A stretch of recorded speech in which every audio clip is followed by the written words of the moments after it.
مولا کائنات مولا علی شیر خدا رضی اللہ تعالیٰ عنہ فاتح خیبر بنے، مال غنیمت لایا گیا، اس میں سے ایک گدھا تھا جو حضور کی بارگاہ میں آیا۔ اب وہ گدھا میرے نبی سے گفتگو کر رہا ہے، میں گفتگو ہے، صحابہ پاس بیٹھے ہیں، صحابہ سن رہے ہیں، گدھا باتیں کر رہا ہے، حضور اس کی باتوں کا جواب دے رہے ہیں، صحابہ کو سمجھ نہیں آ رہی، حضور جانے وہ گدھا جانے، میرا نبی کائنات کی ہر شے کی بولی جانتا ہے، ایک دینے والا ہے، سارا جگ سوالی ہے، ہر طرف مدینے میں بھیڑ ہے فقیروں کی، کوئی عربی آتا ہے، کوئی اجمی آتا ہے، کوئی کالا ہے، کوئی گورا ہے، کوئی فارسی میں مانگتا ہے، کوئی عربی میں، کوئی پنجابی میں، کوئی سندھی میں، کوئی ہندی میں، بڑی بڑی زبانیں بولنے والے موجود ہیں، نبی ایک ہے، سب کو دے رہا ہے، جھولیاں بھر رہا ہے، ہر ایک کی بولی سنتا ہے، ہر ایک کو جانتا ہے، بلکہ مجھے قسم ہے رب ذوالجلال کی، یہ تو بولنے والے ہیں، یہ تو بولیاں والے ہیں، میرا نبی تو وہ ہے جن کی زبان کوئی نہیں، جن کی بولی کوئی نہیں، نبی ان کی بولی بھی جان لے۔ جانور قدموں پہ سیدھا ریز ہوتے ہیں میرے نبی کی بارگاہ میں، حضور سب کی بولیاں جانتے ہیں۔ اب وہ گفتگو کر رہا گدھا میرے نبی کی بارگاہ میں، اللہ کے محبوب صلی اللہ علیہ وسلم نے صحابہ سے فرمایا، صحابہ تم جانتے ہو یہ گدھا کیا کہہ رہا ہے؟ صحابہ عرض کرتے ہیں واللہ عالم ورسولہ، اللہ اور اس کا رسول بہتر جانتا ہے۔ اللہ کے محبوب نے فرمایا یہ گدھا میرے ساتھ گفتگو کر رہا ہے، یہ گدھا مجھے بتا رہا ہے، وہ کہتا ہے کہ میری نسل میں سے 60 گدھے گزرے ہیں، 60 گدھے میری نسل میں سے آئے ہیں، اور میری نسل کو یہ امتیاز اعزاز حاصل رہا کہ میرے آباء و اجداد میں سے جتنے گدھے آج تک آئے ہیں ہر ایک پہ کسی نہ کسی نبی نے سواری کی ہے، ہم نبیوں کی سواری بنے۔ حضور اب میری نسل میں سے باقی کوئی نہیں، میں آخری ہوں، میں آخری اکیلا رہ گیا۔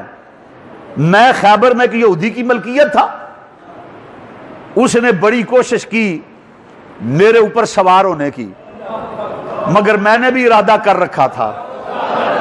حضور میں نے بڑے ظلم سہے، ستم برداشت کیے، بہت کچھ برداشت کیا، میں نے تکلیفیں سہیں، مگر اسے اپنے اوپر نہیں سوار ہونے دیا۔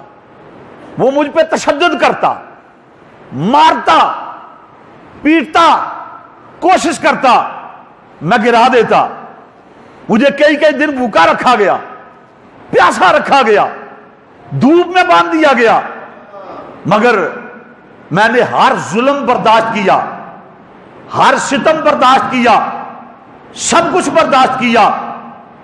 اس لیے میری خواہش تھی، میرا ارادہ تھا، میری نیت تھی کہ مجھ پر سوار ہو تو اللہ کا نبی ہو۔ میں دعائیں مانگتا تھا، التجائیں کرتا تھا، رب نے میری سن لی ہے، سن لی ہے۔ حضور میری خواہش یہ ہے آپ مجھے اپنی غلامی میں قبول کر لیں،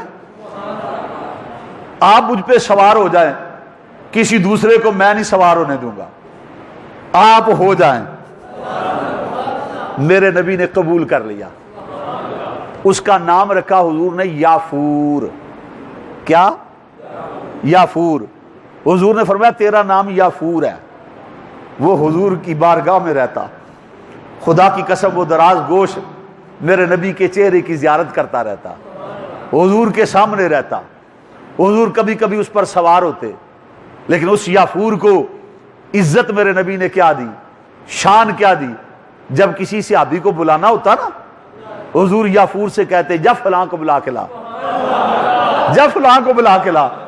وہ سیدھا اس کے دروازے پہ جاتا، جا کے اپنے پاؤں سے ٹھوکر لگاتا، منہ مارتا، وہ سمجھ جاتا کہ کملی والے آقا بلا رہے ہیں، یافور پیغام لے کے آ گیا۔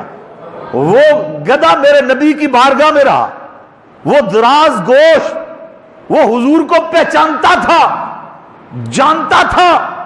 کہنا یہ چاہتا ہوں کہ خدا کی قسم وہ 4 ٹانگوں والا گدھا تو اللہ کے نبی کو پہچان گیا، دو ٹانگوں والے کو آج تک سمجھ نہیں آئی. وہ تو مانتا ہے یہ اللہ کا آخری نبی ہے, اس کے بعد کوئی نبی نہیں. یہ جو دو ٹانگوں والا حضور کے بعد بھی کسی کو نبی مانتا ہے, خدا کی قسم اس سے بدتر کوئی نہیں. وہ کائنات کا سب سے بڑا کمینہ ہے, سب سے بڑا ذلیل ہے, سب سے بڑا کذاب ہے, سب سے بڑا دجال ہے, جو حضور کی ختم نبوت پر ایمان نہیں رکھتا. ہمارا ایمان و عقیدہ یہ ہے کہ حضور کے بعد قیامت تک کوئی نبی نہیں, کوئی رسول نہیں.